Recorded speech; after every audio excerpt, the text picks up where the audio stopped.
અહીંયા મારી પાસે ઝીણી ભાજી છે અને આ ભાજી સાઉથ ગુજરાતની એકદમ સ્પેશિયાલિટી છે. જનરલી સાઉથ ગુજરાતમાં આ ભાજી મળતી હોય છે. હવે આપણે આ ભાજીમાંથી એક રેસીપી બનાવવા જઈ રહ્યા છે. તમને કોઈ આઈડિયા આવે છે?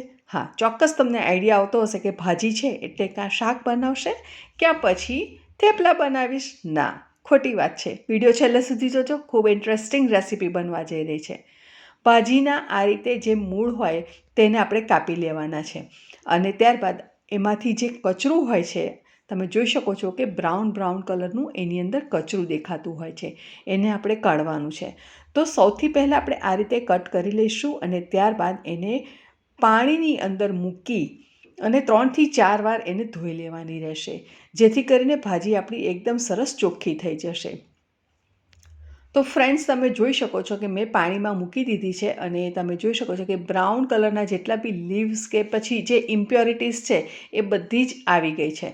અને 3 થી 4 વાર આપણે ભાજીને સરસ રીતે ધોઈ અને આપણે ચોપિંગ બોર્ડ પર લઈ લીધી છે.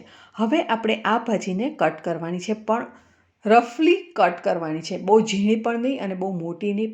એવી રીતે આપણે આ ભાજીને કટ કરીને તૈયાર કરી લેવાની છે.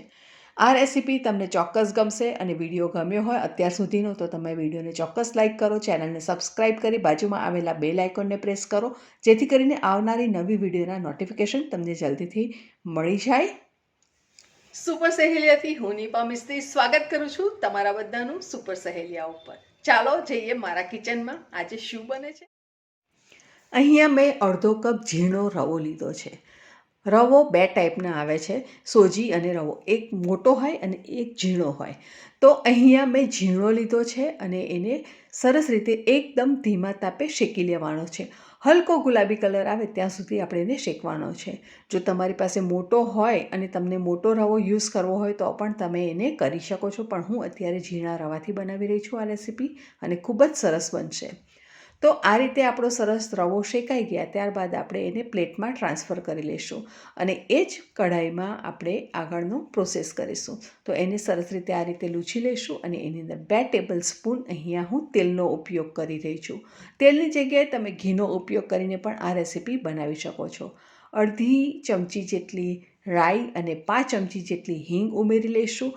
રાઈ ફૂટે એટલે આપણે એની અંદર 8 થી 10 કઢી પત્તા લઈ લેવાના છે અને ત્યારબાદ આપણે એક મીડિયમ સાઇઝનો કાંદો બારીક સુધારીને રાખેલો છે તેને લઈ લેવાનો છે અને કાંદાને હલકા તાપે, બહુ ફાસ્ટ પણ નહીં અને બહુ ધીમો પણ નહીં, એવા મીડિયમ ફ્લેમ ઉપર આપણે એને ગુલાબી કલરનો થાય અથવા તો થોડો ટ્રાન્સપરન્ટ થાય ત્યાં સુધી આપણે એને સાંતળીને તૈયાર કરી લેવાનો છે.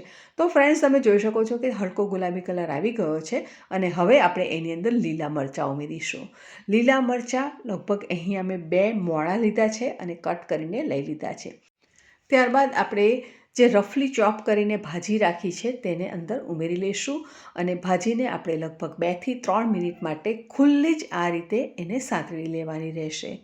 ભાજીને સંતળાતા વાર નહીં લાગે અને એ જલ્દી કૂક થઈ જશે અને ક્વોન્ટિટી પણ ઓછી છે એટલે લગભગ 2 થી 3 મિનિટમાં ભાજી સરસ રીતે કૂક થઈ ગયા બાદ એની અંદર આપણે શેકેલો રવો અંદર ઉમેરી લઈશું અને શેકેલો રવો ઉમેર્યા બાદ ફરીથી પણ આપણે આને શેકવાનું રહેશે, જેથી કરીને મસાલા, રવો બધું એકબીજામાં સરસ બ્લેન્ડ થઈ જશે અને એનો ટેસ્ટ એકદમ એન્હાન્સ થશે. સાથે આપણે 1 કપ છાશ અહીંયા મેં ઉમેરી દીધી છે. હવે જો તમને થોડું વધારે ઢીલું ગમે તો તમે 1ની જગ્યાએ 1.5 કપ પણ ઉમેરી શકો છો, પણ મેં અહીંયા 1 કપ છાશ લીધી છે અને એને સરસ રીતે કોન્સ્ટન્ટલી હું આ રીતે એને હલાવતી જઈશ અને એને શેકતી જઈશ, જેથી કરીને છાશ સરસ રીતે રવો એબ્ઝોર્બ કરી લે અને ત્યારબાદ આપણે એની અંદર સ્વાદ પ્રમાણે થોડું મીઠું ઉમેરવાનું રહેશે. તો અહીંયા હું લગભગ 1/2 ટીસ્પૂન જેટલું મીઠું ઉમેરી રહી છું અને બધું સરસ રીતે મિક્સ કરી લેવાનું છે અને ત્યારબાદ આપણે હજુ પણ એક સિક્રેટ ઇન્ગ્રેડિયન્ટ ઉમેરવાના છે અને એ છે મરીનો પાવડર.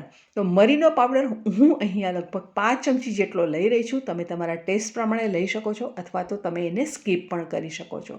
બધું સરસ રીતે મિક્સ કરી લીધા બાદ આપણે એને મોલ્ડમાં ભરી લઈશું અને એને અનમોલ્ડ કરી લઈશું. આ રીતે અનમોલ્ડ કર્યા બાદ આપણે બારીક સુધારેલા કોથમીરથી ગાર્નિશ કરી ગરમા ગરમ કરીશું મેથી ઉપમા સર્વ. રેસીપી કેવી લાગી? ફરી મળીશું નવી રેસીપી સાથે. ત્યાં સુધી આવજો.